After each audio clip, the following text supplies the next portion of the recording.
At 0100 hours on May 5, 1943, Kapitänleutnant Otto Kretschmer, Germany's top U-boat ace, the silent Otto who had sunk over 200,000 tons of Allied shipping, stood on the conning tower of U-230, scanning the black Atlantic swells under a moonless sky.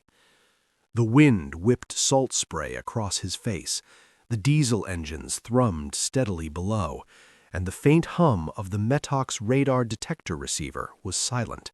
No Allied aircraft radar pings to warn of hunters above. The ocean stretched empty around him, his wolf pack poised to strike convoy ONS-5, a lumbering herd of merchant ships ripe for the kill. Kretschmer could not see the enemy planes circling invisibly miles away, but he knew the Allies were out there somewhere. It did not matter. They would not find him tonight. He had studied the enemy for years. Every Kriegsmarine officer knew what the Germans believed about Allied technology: crude, outdated, reliant on long wavelength radars that broadcast their presence like a lighthouse in fog.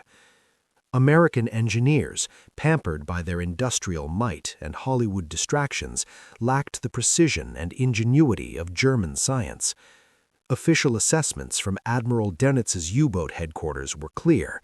The Allies' airborne radars were detectable from afar, giving U-boats time to dive and vanish. The Metox, nicknamed Biscay Cross for its crucifix-shaped antenna, picked up those meter-wave signals every time, turning the hunters into the hunted. His commander himself had evaded dozens of patrols by crashing below at the first Metox chirp. His crew needed no reassurance. They were the elite of the Unterseebootwaffe, veterans of the happy times when convoys fell like dominoes. They had never known true defeat at sea. The Kapitänleutnant was so confident in German superiority that he had surfaced boldly to recharge batteries and coordinate the pack attack. His orders from BDU, U-boat command, emphasized Wolfpack tactics: surface at night, strike fast, submerge only if necessary. Why fear the dark? The Americans' radars were toys, loud, imprecise, useless against a submerged foe.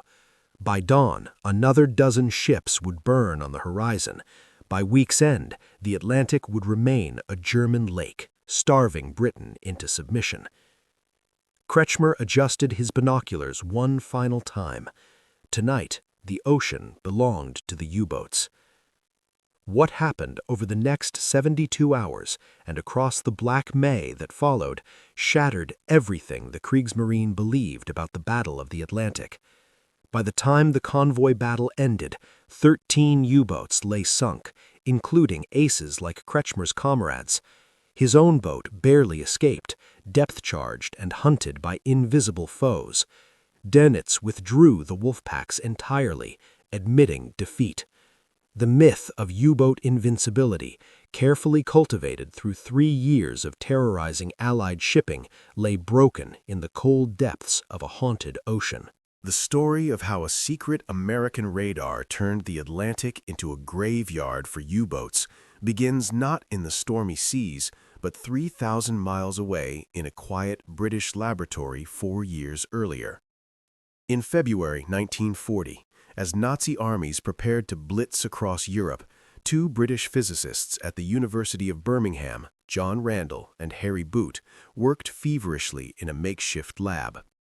Britain stood alone, her coasts vulnerable to invasion, her skies threatened by Luftwaffe bombers.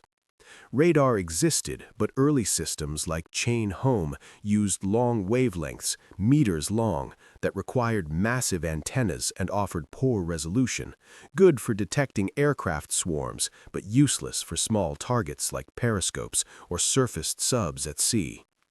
Randall and Boot sought a breakthrough, a device to generate short-wavelength microwaves, centimeters instead of meters, for precise, compact radars that could fit on aircraft and ships. On February 21st, they fired up their prototype, a copper block with 8 cylindrical cavities drilled inside, like a revolver's chambers, sealed in a vacuum. Electrons spun inside under a magnetic field, resonating to produce pulses of 10-centimeter wavelength microwaves at unprecedented power, kilowatts instead of watts. They called it the cavity magnetron. It was a game changer. Microwaves penetrated fog and darkness, reflected sharply off metal, and allowed small antennas for airborne use. British labs rushed it into production, dubbing early versions H-2S for bombers and ASV Mark III for anti-submarine patrols. But Britain, besieged and resource-strapped, couldn't mass-produce it fast enough. Enter the Tizard mission.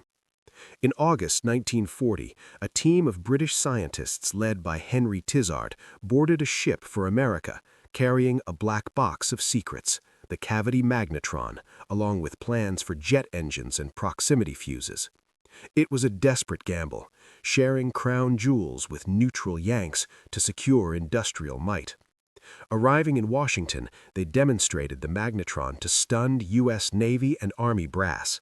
"This is the most valuable cargo ever brought to our shores," one official whispered. Americans seized it.